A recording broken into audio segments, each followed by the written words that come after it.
coyote. Man. You liked it? That was, I'm not going to say I liked it, but it makes you realize that you could hide a lot of stuff in Chinese food.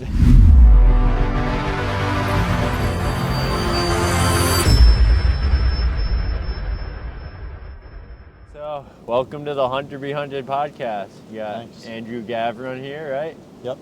Appreciate it. Nice Yeah. to meet you, Hayden. Nice to have you on here. So, you're from New Jersey, right? Yep. Jersey guy. Love to hunt, love to fish. That's my big thing.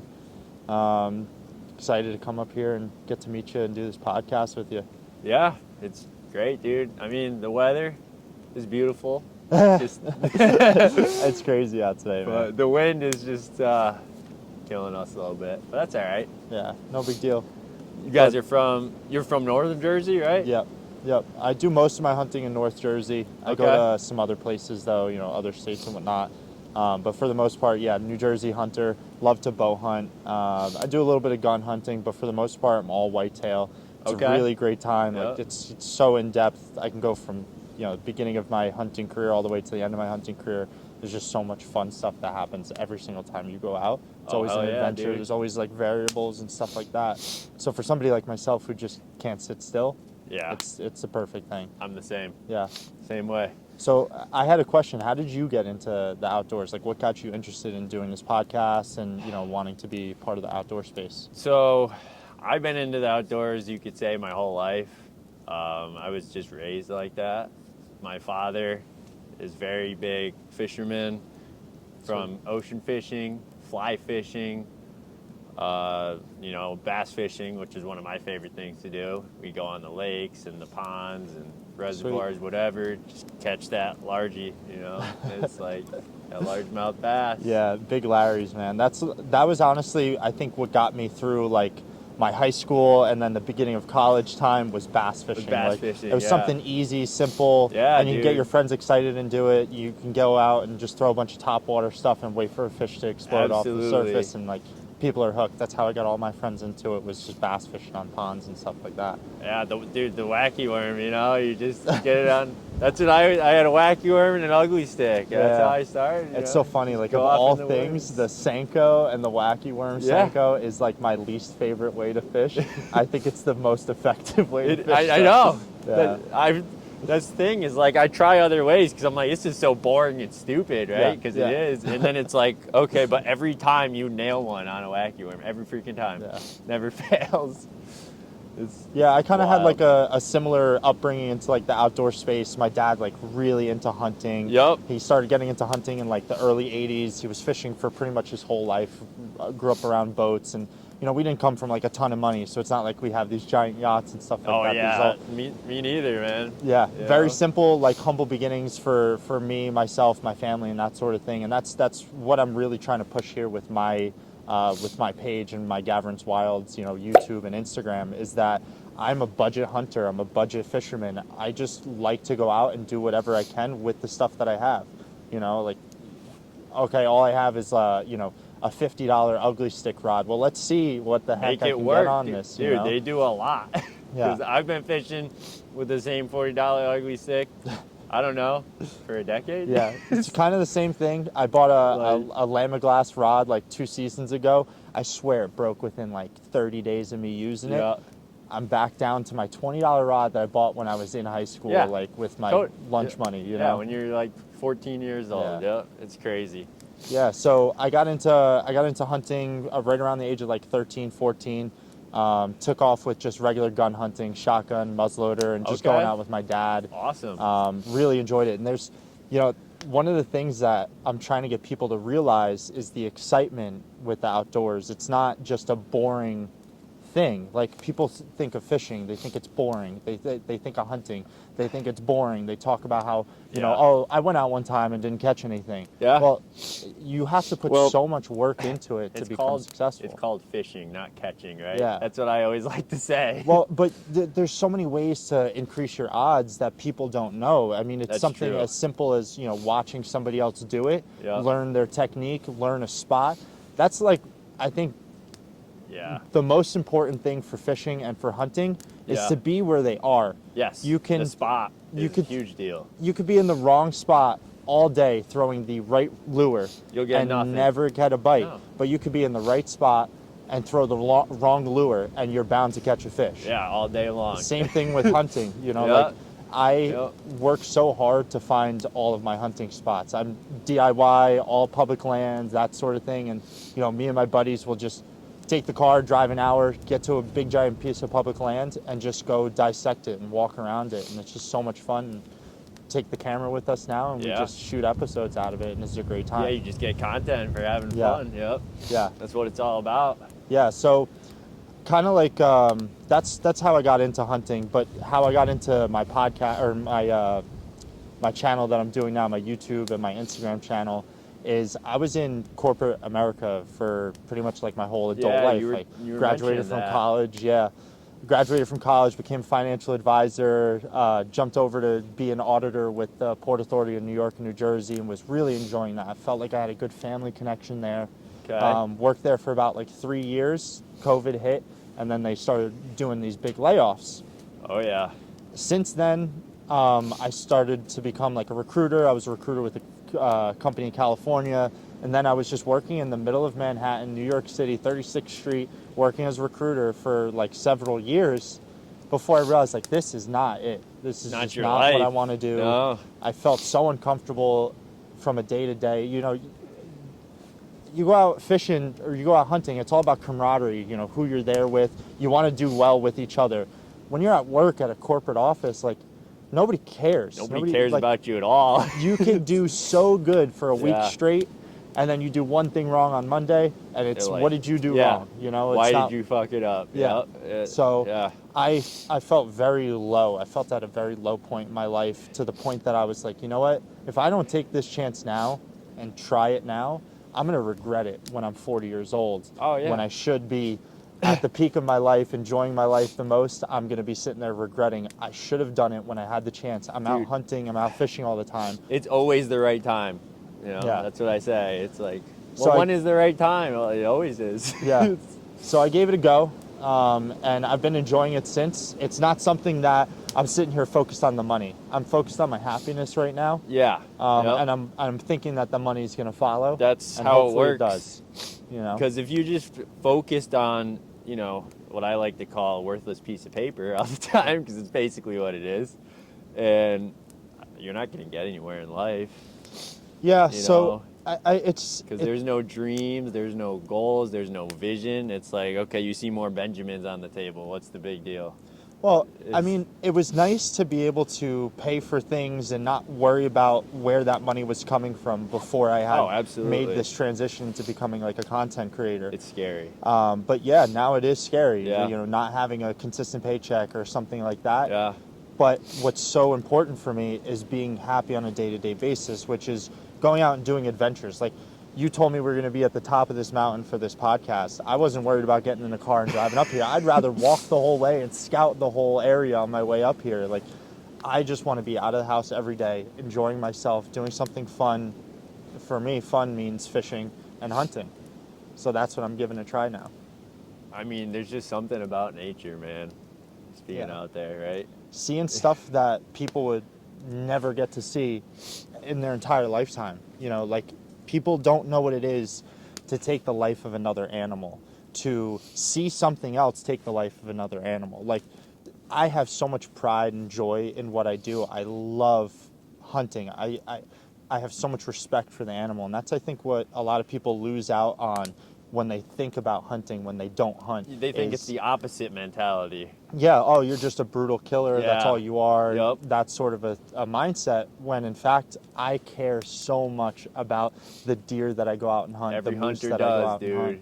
Well, I don't know if it's every hunter, because there are people Well, that definitely Yeah. I mean, tank- that's a generalization. But Exactly. There's 99% of us are great, and I'm then saying the the 1%. majority, right? Yeah. Yeah. The majority are good people, but the style that I do it with is just this so much respect for the animal, so much respect for the outdoors, that I think so many people could still catch up on. Absolutely. Even people that hunt. I'm on the same board, dude.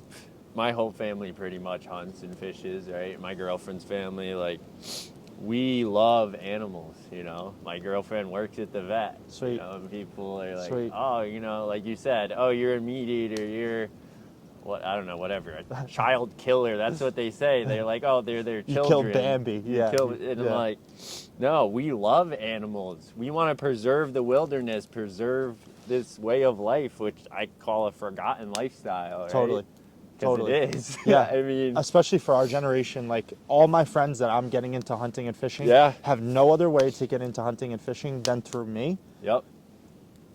If they didn't have me as a friend, would they have gotten into hunting and fishing at Probably all? Probably not. not. Yeah. And now that they're into it, they really are into it. Like, Yes. I It's can't a- imagine oh, it's doing it by addicting. myself anymore because Yeah. I call up one of my friends and they're like, I want to go.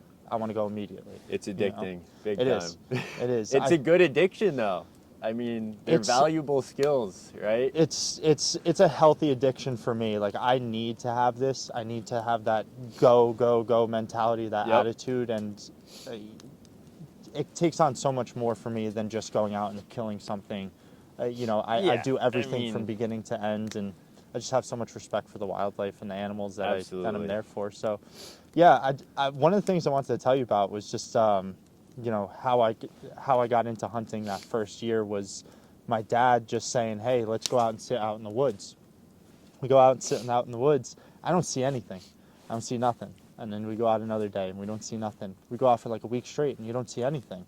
And then all of a sudden that first animal comes walking by you, and now you have to make that action. You have to attempt to harvest this animal Yes. and do it all correctly. I pulled that trigger for the first time. I don't need to go into all the details up until then. I pulled that trigger for the first time. The amount of adrenaline that went through my body It's crazy. was unreal, just totally unreal. I don't know if you've harvested a lot of deer or any deer at all. Yeah. The first deer that you get and the last deer that you get, you have the same adrenaline throughout. Yeah. I've heard of people saying that, like, oh, they kind of lose that buck fever. I don't think it's possible for me. A fawn can walk by and my heart's beating out of my chest like I'm gonna fall out of the tree. It's just in your soul, Yeah. you know? I really love it. That's some people it's just a hobby, and then other people it's a lifestyle. Yeah, Right? totally. It's like I chase that adrenaline, man. I'm definitely chasing that adrenaline because I could go out there and not even pull the trigger on an animal. They're walking by me, and just that is enough to get my adrenaline going. Because you're in a state where people thousands of years ago, for hundreds and thousands of years, were doing this just to survive. Yes, We have the survival. luxury to be able to do Yeah. whatever we want, eat whatever we want, whenever we want, versus doing what I do, which is I only eat the stuff that I harvest. I only eat the fish, the Yep. venison, the moose that I get myself. yeah, your freezer's stocked up, right? Yeah, Yeah. yeah. I'm excited for you to try that kibasi. It's really Yeah, good. it sounds man. good, man. Yeah, What yeah. is that from you or? Yeah. So actually, my dad, when he got out of high school, his first job was a butcher. He was a butcher for like Oh, a year, that's 2 years, super something cool. like that. And then shortly after, somebody got him into hunting. And then Okay. he's like, okay, I could pay $60 to $80 back in the 80s or 90s to get this deer processed and butchered, or I can just do it myself and save that money. Yeah, I'm going to do that. So he started butchering his own animals. He taught his father and he taught his brother how to butcher. That transitioned all the way from the 80s to now 2020. These Yep. recipes are honed to like perfection. Your family recipe. Yeah. So that's awesome. that dude. sausage you're gonna try, that's a recipe that's been perfected probably 20 years now. The kibasi Wow, is just that's like super. I love the nostalgia and heritage. Like Yeah. that's just awesome, dude. That's what I'm all about. Mhm. I'm all about family, friends, freedom. Yeah, Like, yeah. To me that's family heritage right there. totally. I mean, even with this gun, like it looks like it's something that got passed down. It for kind of too is, many in a way, it is family heritage. Yep. So we can talk about that. Yeah, that was my grandfather's 12 gauge shotgun. It is a 1921 model. It's made by Hunter Arms, and Fulton. So it's not worth much money, but to me, it's worth money. Yeah, I keep it yeah, around. exactly. And it's just cool. Like you don't see many of them around anymore. Mm. It's it's not in phenomenal shape, but Have you used it recently? no. Yeah. Looking at it that fires, stock, man. It fires, Yeah. It'll shoot, but it's a little sketchy shooting those little shotguns. You never know when the barrel's gonna split in half. Yeah, like that's just how it is. Yeah, I think you're better off spending $200 and getting a cheap shitty shotgun to shoot exactly. that. I mean, especially with the loads nowadays, you know, you shoot a cowboy load in this, it's okay. But if you start putting double-aught buck in it, it's probably gonna blow up. Yeah. You know, it's not a Damascus barrel, so you don't have to worry about that. I don't know if you know what a Damascus barrel is or not. Yeah, I kind of know the difference. Damascus steel for like your knives and stuff like that. Yeah, so Damascus barrel, basically the steel, it's like a spring, so it's like woven. Right? So literally, if you put like, this is not Damascus, but if it was and you did that and you had like double-aught buck in it, it would literally just like shatter like glass. It's crazy. Interesting. So, but this has been soldered actually before because this is just regular steel. And I believe there's some nickel-plated copper in it as well. Yeah, that's sweet. That's man. how they were made in New York, actually. It says it right there, the Fulton Company, Hunter Arms, New York. So it's pretty cool. Yep. So what got you into guns, shooting, that sort of thing? My grandpa. Yeah, my mom's father. He's a Vietnam vet and huge gun guy, Second Amendment guy. He's not a big hunter, but he's big fisherman. Big into camping and hiking and backpacking and all that. Nice. And yeah, he got me into firearms ever since I was this big. That was my dream, was to join the military when I was little. Okay. I just never did it. I don't know. My grandpa told me, he's like, I don't want you joining the military. He cared about you, you know? Yeah, he's like, they lie to you and everything. They beat you up. But I love our military, Yeah. you know. My sister, she was in the Navy for a while, and she's out in Montana. She's got this crazy journey that she's on right now. That's she's super She's cool. living in Montana. Yep. I'm the one that in our family is into the outdoors from the beginning, thick and thin. Like no matter what, like anything water related, anything hunting related. Andrew wants it. Andrew's gone. My sister, you would never think in a million years that she'd be anything aquatic. My sister's like that too. She's a Navy officer sailing around the world for That's like years super of her cool. life, and then she goes and moves to Montana. It's like you would expect that from me, not Yeah. from her. But watching her do it, I'm gonna end up in Montana at some point. Yeah, you know? think so? Yeah, I drove her. We did a cross country trip last September. Montana's beautiful, dude. Yeah, it's gorgeous. Yeah. You like hung out there and stuff. I have not, but But I have. just, like, I have a pictures and friend videos? that moved there. We will be going to visit him. Planning on maybe this summer sometime Sweet. going out there. Sweet. It's gorgeous. I've been to Utah, Colorado. Everything out there is just phenomenal. Yeah. I didn't mean to cut you off, but I was Oh, just no, saying you're how good, man. beautiful the mountains are out there. Yeah, I mean, so the wildlife out there is just so much different. Like, I know you want to talk about like wolves and invasive predators or Yep. invasive species and stuff Definitely. like that. You have this unreal feeling when you're walking through the woods or when you're walking through a field out in Montana as compared to being here in, Connecticut, Yeah. New Jersey, New York, the East Coast. We don't have things really to worry about. The people down in Florida, they got to worry about alligators and snakes while they're going out deer hunting, Yeah, right? it's not that big of a deal though. The people but- out west, they got to worry about these Yeah. friggin' grizzly bears, like 1,000-pound. They're crazy. There's no feeling like when you're actually going. So I went bear hunting in Montana. Oh, you did? Yeah, it was all right, let's talk about that. Me, my brother-in-law, and one of his buddies. His buddy had the permit, and I spotted this bear from, I couldn't even tell you, like forever away. Big grizzly? Well over a mile away.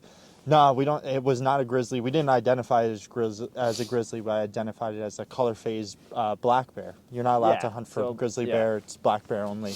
Oh, okay. But it is. Okay. I mean, so we see this bear. It's like over 2 miles away, or over a mile away. So tons of walking to get within 400 yards of the shot or 500 yards of the shot. So we get to this position. We're just sitting there for probably 30 minutes, trying to just identify whether this bear is a black bear or a grizzly bear. Yeah. Because if you take a shot at a grizzly bear and you kill it, that's huge fines, things like that. You're not Really? allowed to hunt for grizzly Only bear in out there. self-defense situations? Yeah. Oh my. and That's yeah. I don't even want to get into that Okay. because of the black bear situation here in New Jersey but whatever. So Yeah. anyway, so we're sitting there looking at this bear for forever. We take this shot and this bear comes charging just full bore right down the mountain right at us and then gets into this gully and just disappears. Thank God he didn't come up the other side of the gully because I was crapping my pants when he was 500 yards away. I couldn't imagine what it would felt What like were when he was you What were you closer. shooting with? So the guy who was actually taking the shot was some sort of long range rifle. I forget what it was. I think like a Okay. Win Mag or something like that. 300 Win? Yeah. Yeah. And then I had my That's 9 That's a millimeter. good that, bullet, yeah. my 9 mil Oh, that probably boy. would have tickled it and got it pissed off. And Yeah. yeah, but I was clutching If that you didn't, thing. especially if you didn't have hard cast lead bullets in that 9 mil. I don't even know what the hell I had in it. I was just gonna be making noise running away and If shooting. it was hard cast lead, it'll take down a bear, but. Well, that was a scary situation, but just That like is, knowing yeah. knowing That's that there's wild, those man. animals out there is just such a Yeah. feeling. And now talking about like all these wolf situations that are coming up, people wanting to, I mean, introduce animals that they have no idea about. I know.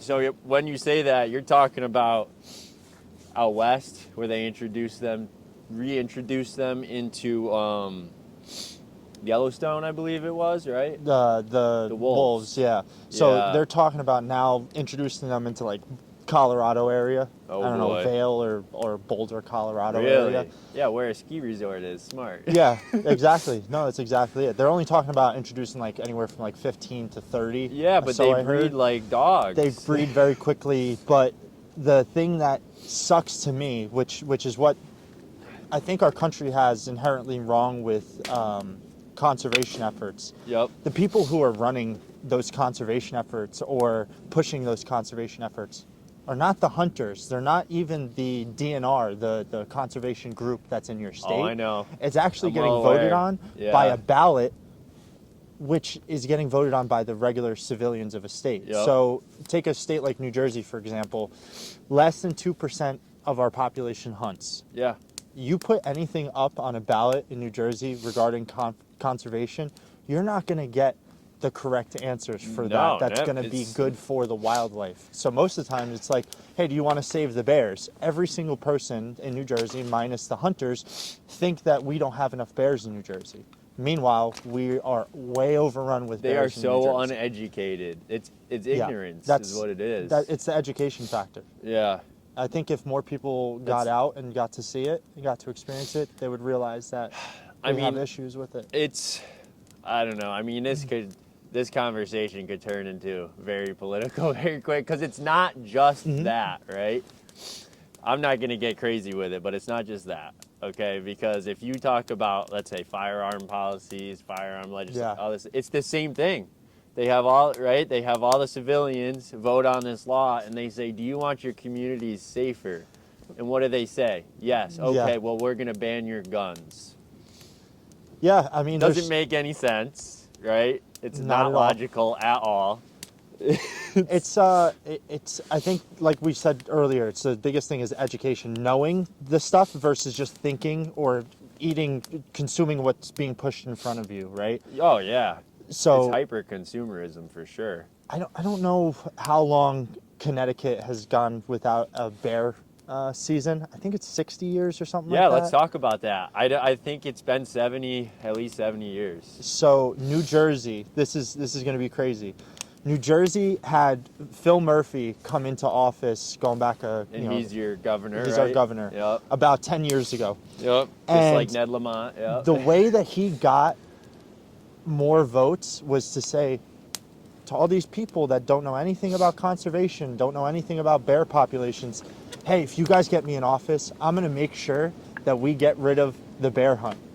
Everybody was like, oh, I don't want a bear hunt in New Jersey. Let's get rid of the bear hunt. Wow. Within like only a few years of getting rid of the bear hunt, I think it was 2 years without the bear hunt, bear sightings and everything went up 260 to 270%. Surprised it's not more than that, but yeah. I guarantee it's way more than that. I guarantee it. It's probably a low statistic. They're usually way off. Well, you think about it, like you see a bear going down the street, Yeah. and you say, "Oh my God, a bear!" And then the next day you see the bear again, and then a month later you see and then you're like, "Oh, you're desensitized to it. You don't even think twice about it." I'm not going to call the cops up for a bear that's in my town. He's just doing his own thing. So many people are not going to call the cops to say, "Hey, there's a bear." Those numbers are probably way off. I guarantee it's 500%. Yeah, and well, to give you an idea, from my perspective as a hunter, bow hunting is so scary in New Jersey now. Because of bear. Because of bears. It's the same thing here, bud. It is. But it's been like that here for 70 years because you Yes. haven't had a bear hunting I guess season, we're used to it. you know? So when I first started hunting, right around 14 years old, I tell you, I went 10 seasons in a row. You didn't see any and I bears. didn't see a bear. I Yeah. saw maybe one bear, Yeah. and 5 years later I saw another bear, right? 3 years ago, which is about the time that they stopped the bear hunt, Yeah. I noticed such a increase in the amount of bears I saw. I went from seeing 0 bears in a year to seeing 10 bears in a year. I was like, wow, I saw like 10 bears this year. I counted, so that was 3 years ago. This year, I had a day that I had 13 bear encounters in one day. In the middle of the woods, in the middle of nowhere. I'm not talking about that's in the a super neighborhood. high number. That's but a yeah. super high number, man. That's It was just crazy. ridiculous. So if I'm seeing I'm surprised 13, they're not mauling each other over territory. it's getting pretty rough. Like you hear them, you see them chasing each other. Yeah. Big boars going after other Yeah. ones, and oh yeah, I they get extremely territorial. Oh my god, yeah. had a couple bluff charges, which is when like a Yep. sow will charge after you and then Oh, yeah. stop, or I a know. male will charge after you and stop. I had that happen 2 years ago, and then this year again. And I have a video up on my YouTube. This big mom. They're incredible animals. They're They are. silent. They're gorgeous. Yeah. They're silent the whole way through the woods, and yeah, which when they weigh what? 400 pounder. 400? You don't even 800's a big one, 400's a normal one, Yeah. but still, it's like you don't hear them at all. So I'm sitting in my tree, beautiful quiet day, not like today. That's windy. You can expect to not hear something Yeah. or hear something Yeah. coming in. Beautiful calm day, and I heard just a little twig crack. I turn around, and behind me, like less than 20 yards, is a small bear. And then I realized that there was 2 small bears, and I was like, oh, okay. yeah. Oh, wow. Better be worried then, Oh, bud. maybe these are 2 cubs. Yes. And I'm trying to film, so I got my camera arm swung around the tree. I'm focused on the bears behind me, and I don't know why, but I just looked down, and when I looked down, Mom was underneath me, going through my backpack that was at the base of my tree. I hadn't even She was heard protecting her. the cubs. She didn't even know I was there. She had no clue that I was there. The cubs had no idea I was there. The mom had no idea I was there. wow, She was okay. just going about her business, curious, smelt something in my backpack. Interesting. She was underneath me, easily a 200, 300, 400. I couldn't even tell you. It felt like she was 1,000 pounds. Wow. But I scared That her from my is- reaction Wow. of just like seeing that she was there. Thank God she didn't come up the tree and kill me. It was a really you didn't intense have one. any way of defending yourself, right? Just a bow. Yeah, Yeah. just a bow, and I was toast. You'd be I was screwed. toast. Oh, they, yeah. they can make it up a tree in no time. and No. Yeah, you need a 44 mag or something. Something on my hip at all yeah. times. And New Jersey just Yeah. makes it so difficult to be able to Connecticut's- carry. Dude, Connecticut's the same. Yeah. Oh yeah. We're gonna definitely be having some issues here. That's another thing too. Like our New Jersey bear hunt is at a weird time. The only time that we're allowed to hunt for bears in New Jersey is in the wintertime when bears are going to be getting ready to hibernate. Hibernating. Yeah. So you're going to tell me that you want to take down 20% of the population of the bears in New Jersey? Why don't you give us the best opportunity to do that? Give us an October hunt. Give us a fall hunt. That's what you need. when we're yeah. seeing the Well, that's what most they do up bears. north. Yeah, they hunt in the fall. The fall, and they do it in the spring. They get a Yes, spring bear They do get a season. spring season as well. You know, New Jersey, like I said, the governor came in, passed a bad law, shouldn't have gotten passed. Then now is going back on his law that he passed. This was the bear law. Right. Okay. He said no bear hunting for at least 10 years. And how long ago was this now? 3 years ago, he opened the bear hunt this past Well, year at least for a he's week. using his brain. Well, Is he using his brain, he's or are forced. people speaking He's out? forced because of Let's the go. 270% bear increase of the encounters in bears Yeah, in but New Jersey. I know what you're saying, but at the same time, if he's really that stupid or he wants to be an asshole, he could still not do anything about it, right? I think he's kind of being forced to do it a little bit, but people are real upset from both sides. Because at in this guy. our state, the governor doesn't care. Yeah. He just does whatever he wants. Yeah. You know, like, which is no hunt at all. yeah. I don't know, man. You know, like we speak out about stuff all the time, and it just doesn't matter. It's like, Yeah. Well, I shouldn't say that. I mean, he just tried to pass some gun law legislation a week ago, and 5,000 people like me spoke out against it, and 500 people spoke for it. So you know what happened? We got no new gun laws, which Sweet. is awesome. Good. But good. You know, for the most part, I mean, they get away with whatever they want to do. Yeah, law, politics, Unfortunately, anything it's with not supposed to work like that. But that's where like the connection between conservation politics there's a weird intersect there, and I just wish that conservation stood on its own, and we were able to do the right things all the time. But you're never going to be able to do the right thing when it comes to like introducing a new species back into a system. oh, like, that's impossible. I mean, how No. many years ago? It was hundreds of years ago that they considered the wolves nuisance animals Yeah. around here. Yeah, not very long ago at all. That's why they got eradicated. That's It was. why. I think it was like 400. What? It's 300 years ago, maybe 200 something. But that they were here and yeah, fully. Yeah, that's a long time. Yeah, And now all of a Yeah. sudden you want to just Bring 'em back Here in. we go. I think it was pretty interesting. A lot of people are worried about the communities that they're putting them in because of the dogs getting attacked, little kids getting attacked, and stuff like that. That's kind of common sense. Yeah.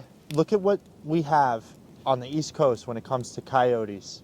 How many yeah. coyote attacks on kids are there? Yeah. On Imagine animals? wolves. Now you It's got twice the size of a coyote's coyote. like 20, 30 pounds. You're talking in 120, 130 I tell you what, pounds. dude, I've seen some questionable coyotes myself. Yeah. They're definitely mixed breed with a wolf. Yeah, something like that. They're like 130 pounds. Wow. Like, Yeah. Yeah. It's scary. I've seen one of them. I don't want to be near a pack of them. No, That's for sure. that's what I was thinking. Is like you could take a 400-pound bear, bring a 400-pound bear onto this deck, yeah. and I will take it on. My best. I might be in the hospital and I might die, but I'm going to make sure I take that thing on. I'll wrestle a bear. Yeah. You put a single 140-pound wolf on this deck, I'm going to do the same thing. But if you put 9 of them, you're dead, You're dead. every single time. And guess, you're not getting guess how out. many black bear are going to be dead? That, that would be actually not a bad idea. Get rid of some bears with wolves.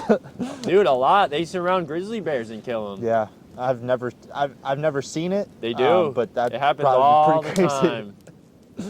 Dude, I've seen videos, 1,000-pound grizzly bear surrounded by wolves. You know, they can maul, the bear can maul a few of them, but if enough of them jump on it, dude, Yeah. you're talking about 200-pound. You're talking about your buddy's German Shepherd on steroids. The fact that they take down muskox in groups of like 2 or 3, the muskox is over 1,000 pounds. Oh a yeah, massive they take animal. down bison all the time. Yeah, That was the problem in Yellowstone. They put all these. They reintroduced the like we're talking about. Let's reintroduce the wolves. Mm-hmm. Okay, fine, reintroduce the wolves. Well, what happens then? Why is our bison population decreasing rapidly? Oh, let's see. There's a correlation here. The wolves are increasing by 200% because they breed like a dog. They have 6 at a time. Bison has 1 at a time, and they're attacking all the bison. Which are an endangered species, as far as I know. Yeah. They are. Yeah. An American bison is an endangered species. Now you're bringing wolves in to kill the endangered species. So there's a connection there. It's like any predators added to the system is it's a touchy thing. You know, a mountain lion, just for example, eats 1 deer a week. That's 52 deer a year, just on average. And that's not for multiple mountain lions in a family. You know, like if you might have a group of mountain lions that eats 150 animals a year. The wolves are actually a very unique type of predator that they'll kill just for fun. Like they'll actually kill, it's called surplus killing. They'll kill like a group of elk, not just one elk and eat the whole elk. They have an opportunity to kill 5 elk. They're going to kill the 5 elk, and they're going to continue to go back and eat that elk. They're not just going to be wasteful. Yeah. Hopefully not anyway. You don't know. They're animals that can do anything they want. They usually aren't. But they're a They kill to unique creature survive. where they're not just going to like kill the one. They'll go and they'll kill whatever they can. Yeah, they massacre. It's enjoyable for them, I guess. Yeah, they massacre for sure. So my dad, who got me into hunting, like I said, he hunted in New Jersey for pretty much his whole life. Claims that back in the 80s or the 90s, he saw a wolf in what's called Jenny Jump State Forest. I believe him. And just the way he describes it and what it was doing and everything. And I hunted in there this past season, and I'll tell you what, I could totally imagine an animal like that being in there. I would not put it past, that's for sure. Yeah. I would not. There's not a doubt in my mind about it.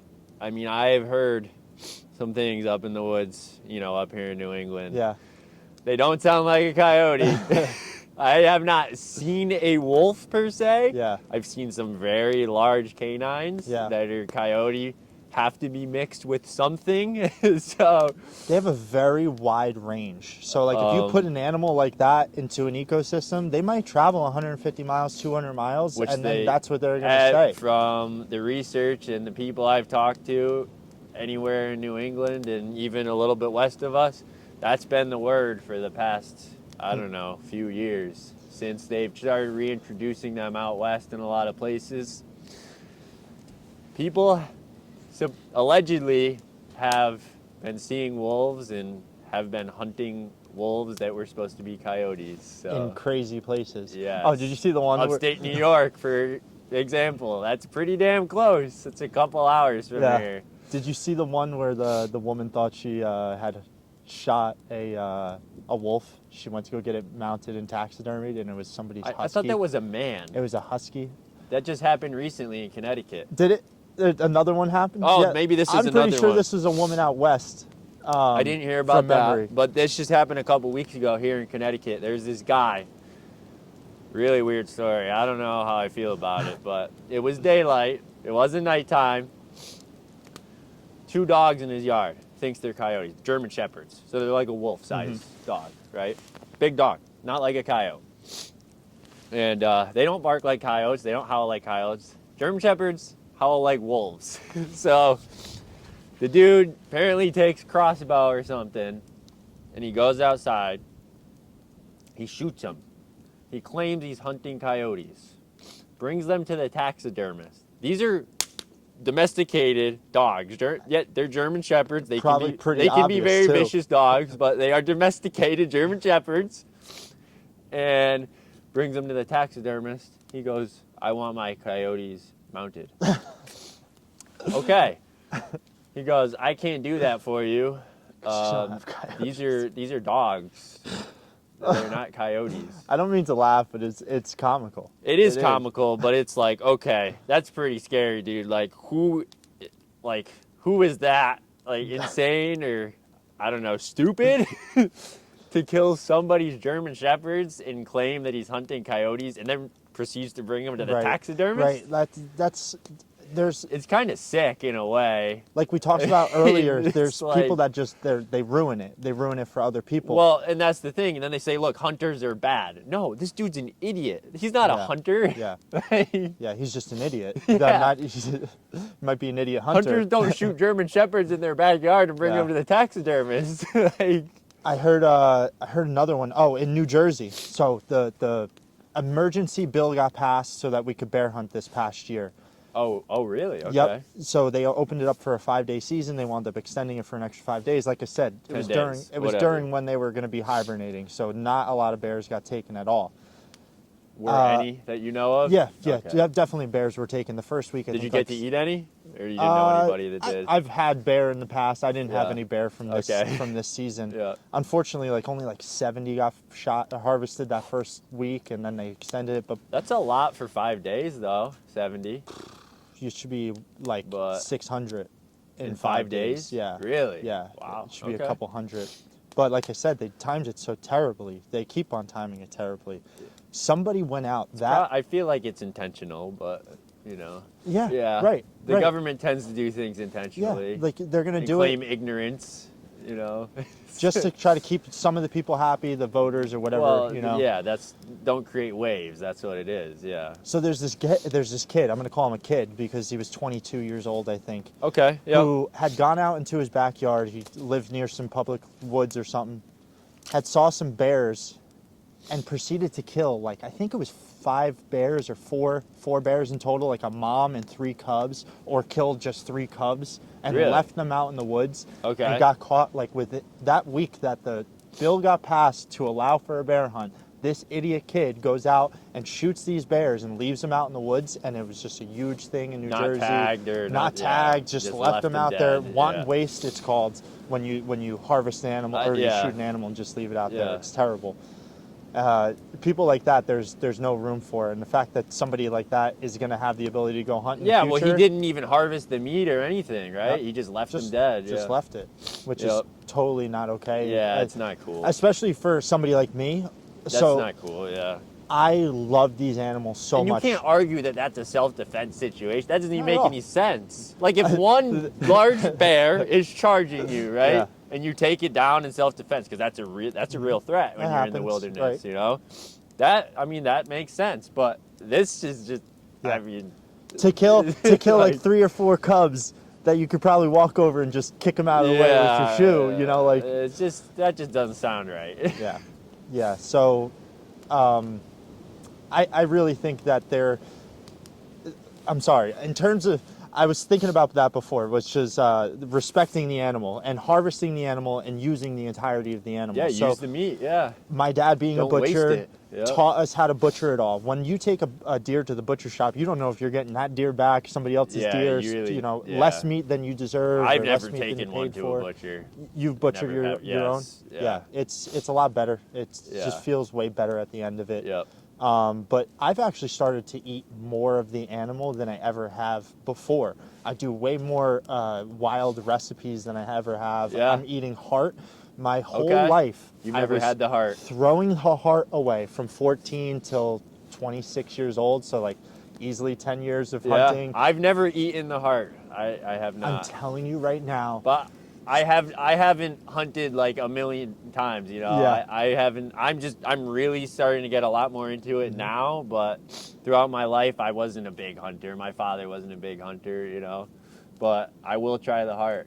Do for not sure. get rid of it ever. Call the second you shoot one, Okay, you I'll harvest call one. you. You call me up. You say, "What do I do Awesome. with this, Yeah. Andrew? I got a heart.